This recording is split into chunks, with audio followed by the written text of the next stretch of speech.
Our Parsha, our Torah portion, opens this week at the peak of drama. Joseph, having been sold into slavery by his brothers and risen to second in command in Pharaoh's court, has just put his brothers to the test. They came to Egypt seeking food in famine, and not recognizing Joseph, brought their youngest brother Benjamin with them to Egypt in accordance with the Egyptian leader's command. Joseph then sent them home to Canaan, to Canaan, with full bags of provisions, but also had his men place a silver goblet in Benjamin's bag, only to come after them and call Benjamin a thief. Now they're all back in Joseph's home, as Joseph declares that he will keep Benjamin as a slave, while the others can return to their father in Canaan. His trickery has a goal. Joseph needs to know whether his brothers have changed since throwing him into a pit and selling him into slavery. Maimonides defines completed teshuvah, or repentance, as finding oneself in the same situation again, but responding differently. Last time, the brothers demonstrated that they did not care what happened to their younger brother, Joseph, even whether he lived or died. Now, would they show the same lack of sensitivity to their youngest brother's fate? All of this takes place at the end of last week's Parsha. This week opens in the midst of the scene, as older brother Judah steps forward to respond to the moment. Sefer HaYashar, medieval Hebrew midrash, imagines that Judah says this to the Egyptian vizier, who is secretly Joseph. You continue to speak of your cup, which you say he has stolen from you, while you have placed it into the bag of our brother. Far be it from our brother Benjamin and from the seed of Abraham to do such a thing. And now you should refrain from saying such a thing, lest your words be heard in the land, and people will say, on account of a little silver, the king of Egypt had quarrels and fights with these men, and he has taken away from them their brother for a slave. And Joseph answered them, take then this cup and go your way from me, and leave your brother to be a slave, for it is the judgment of a thief to be a slave. And Judah said to him, and are you not ashamed at your words, that we should leave with you our brother for this cup?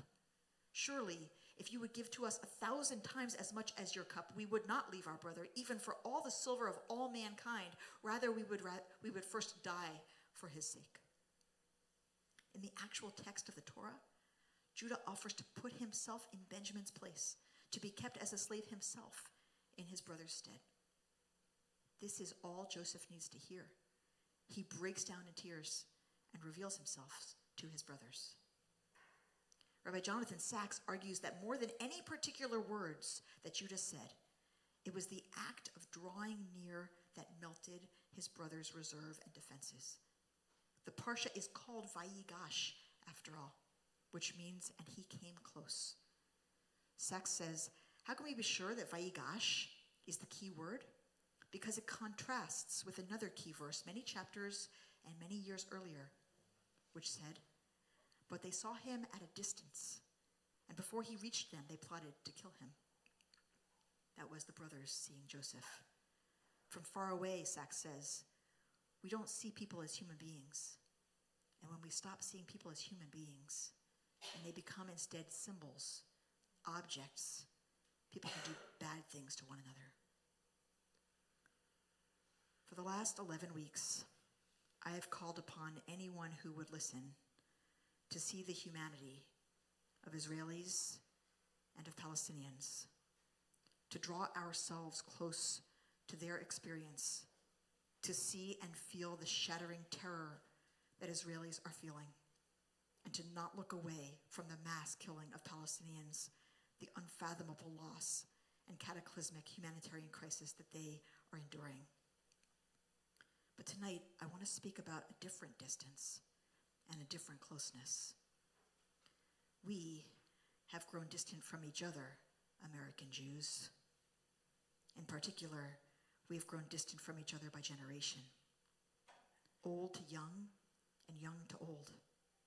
Just as Joseph felt forsaken, distrustful, and not seen or understood by his older brothers, many younger Jews, perhaps some in this room tonight, feel betrayed, abandoned, alienated, and not seen or understood by the generations of Jews older than them, including people like me.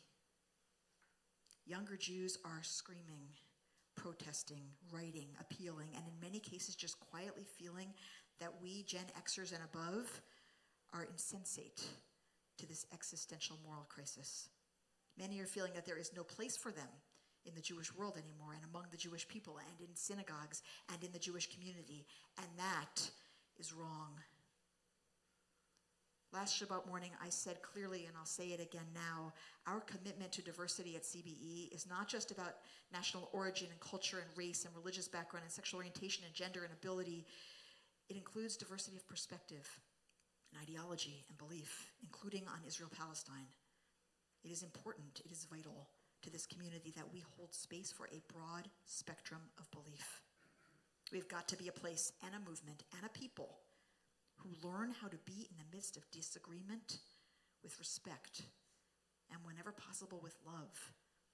How to be with views different from our own, how to tolerate discomfort so that we can continue to hear each other, to see each other's faces, to draw near to one another, to be community to one another even when we strongly disagree. I had already written this Devar Torah when today I received a letter signed by 35 people who became B'nai Mitzvah at CBE. They range in age from 16 to 32. They wrote me a strongly worded, very well-researched, heartfelt and heartbroken appeal. They feel that I have not adequately used my position or my voice to stop this war and protect Palestinian lives. Obviously, no one likes being criticized. And we may not agree about everything. I'm sure we don't.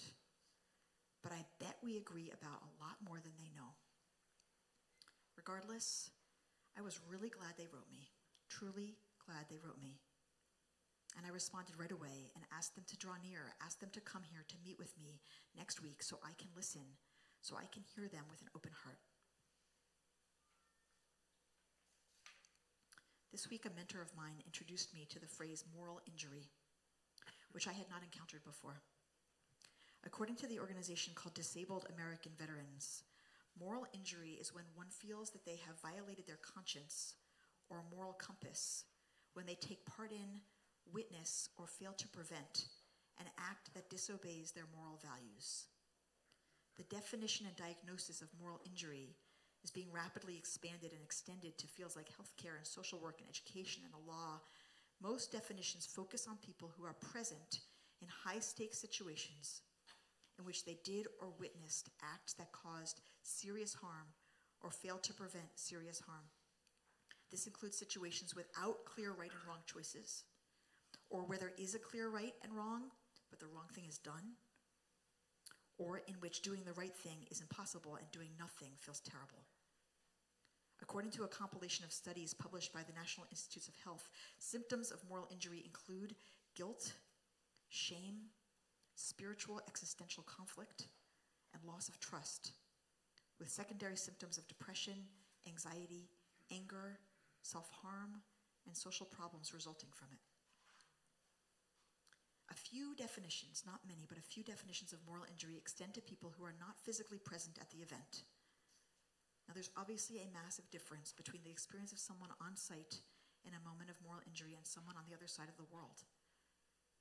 However, I know that many young Jews, and Jews of all ages, are in acute moral distress right now. Many are experiencing guilt, shame, spiritual existential conflict, and loss of trust. Many are depressed, anxious, and angry, and some feel deeply harmed by those of us with power who feel have failed to prevent grievous immoral harm.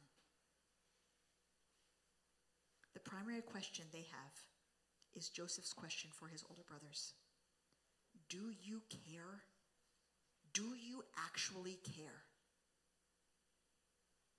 Meanwhile, on the other side, here in this community, we have many Israelis here who feel that we have failed them, that I have failed them, that I have failed to care about Israelis enough to defend Israel adequately with my language or our language, with my action or our actions, that I have expressed too much empathy for Palestinians, that I have cared too much about Palestinians and not enough about Israelis. In our CBE census so far, among the handful of members who've expressed unhappiness with the way we've navigated these last 11 weeks, people are exactly split, like exactly, between those two poles. All I can tell you is that I do care very, very deeply, and that I am trying as hard as I can. And we all are in our own way. Starting in January, we want to hold a series of 3 listening or healing circles in which we can hear each other across our differences, practice seeing the diversity of opinion and perspective and belief in this congregation, and make clear to one another that we are strong enough to handle the discomfort of disagreement, that there's actually enough room here for all of us.